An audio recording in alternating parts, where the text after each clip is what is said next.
നമസ്കാരം. ക്രിപ്റ്റോ ലോകത്ത് വീണ്ടും ഒരു വലിയ വാർത്ത. ഇന്ത്യയിലെ മുൻനിര ക്രിപ്റ്റോ എക്സ്ചേഞ്ചായ കോയിൻ DCS ഒരു സൈബർ ആക്രമണത്തിന് ഇരയായിരിക്കുകയാണ്.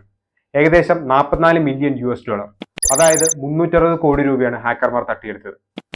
ഈ സംഭവം ക്രിപ്റ്റോ ഇൻവെസ്റ്റേഴ്സിന്റെ ഇടയിൽ വലിയ ആശങ്കകളാണ് ഉണ്ടാക്കുന്നത്. എന്താണ് സംഭവിച്ചത്? നിങ്ങളുടെ പണം സുരക്ഷിതമാണോ? എന്താണ് സംഭവിച്ചത് നമുക്ക് വിശദമായിട്ട് നോക്കാം. അപ്പോൾ വീഡിയോ മുഴുവനായും ശ്രദ്ധിച്ചും തന്നെ കാണുക. Welcome to the world of crypto. This is Cryptoflix. ഈ കഴിഞ്ഞ ജൂലൈ 19 കോയിൻ DCSന്റെ ഇന്റേണൽ ഓപ്പറേഷൻ അക്കൗണ്ടാണ് ഹാക്കർമാർ ഹാക്ക് ചെയ്തത്.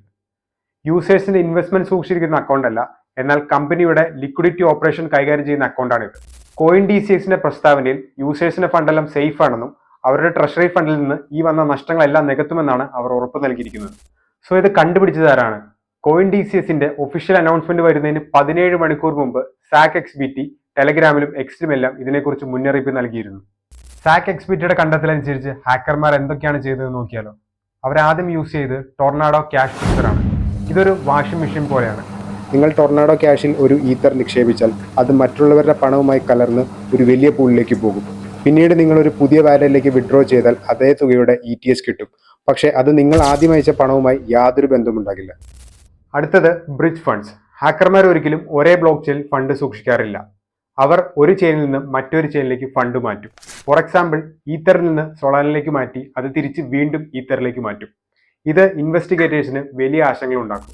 ബ്രിഡ്ജ് ചെയ്തതിനു ശേഷം ഹാക്കർമാർ വീണ്ടും ടൊർണാഡോ ക്യാഷ് പോലെ മറ്റൊരു മിക്സർ ഉപയോഗിക്കും. ഇത് വീണ്ടും പണത്തിന്റെ ഒറിജിൻ കണ്ടെത്താൻ ബുദ്ധിമുട്ടുണ്ടാക്കും.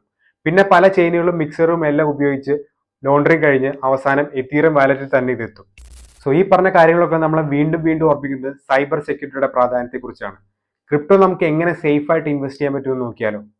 സ്ട്രോങ് പാസ്വേഡ്സ് ഉപയോഗിക്കുക, 2 ഫാക്ടർ ഒതന്റിക്കേഷൻ, ഫിഷിംഗ് ഇമെയിൽസ്, അതുപോലെ തന്നെ ഫേക്ക് ലിങ്ക്സിന്റെ പുറകെ പോകാതിരിക്കുക, കോൾഡ് വാലറ്റ്സ് യൂസ് ചെയ്യുക, ട്രസ്റ്റബിൾ ആയിട്ടുള്ള ഒരു എക്സ്ചേഞ്ചിൽ മാത്രം പണം നിക്ഷേപിക്കുക. കോയിൻ DCS ഇപ്പോൾ തന്നെ ഇന്ത്യൻ കമ്പ്യൂട്ടർ റെസ്പോൺസ് ടീമായി ചേർന്ന് അന്വേഷണം ആരംഭിച്ചിട്ടുണ്ട്. അതുപോലെ തന്നെ നഷ്ടപ്പെട്ട ഫണ്ടിന്റെ 25%, അതായത് 90 കോടി രൂപയോളമാണ് ഹാക്കർമാരെ കണ്ടുപിടിക്കാൻ സഹായിക്കുന്നവർക്കായി പാരിതോഷികം പ്രഖ്യാപിച്ചിരിക്കുന്നത്. സോ നിങ്ങൾക്ക് കഴിവുണ്ടെങ്കിൽ ഒരു കൈ നോക്കാവുന്നതാണ്. സോ ഈ വീഡിയോ ഇഷ്ടമായി തീർച്ചയായും ലൈക്ക് ചെയ്യുക, ചാനൽ സബ്സ്ക്രൈബ് ചെയ്യുക. എന്ത് തന്നെ പറയാനെങ്കിലും കമന്റിലൂടെ അറിയിക്കുക. ക്രിപ്റ്റോ മനസ്സിലാക്കാൻ നമുക്ക് വീണ്ടും കാണാം. നന്ദി, നമസ്കാരം. You don't have to like me, got enough love in myself, in my psyche. You should have the same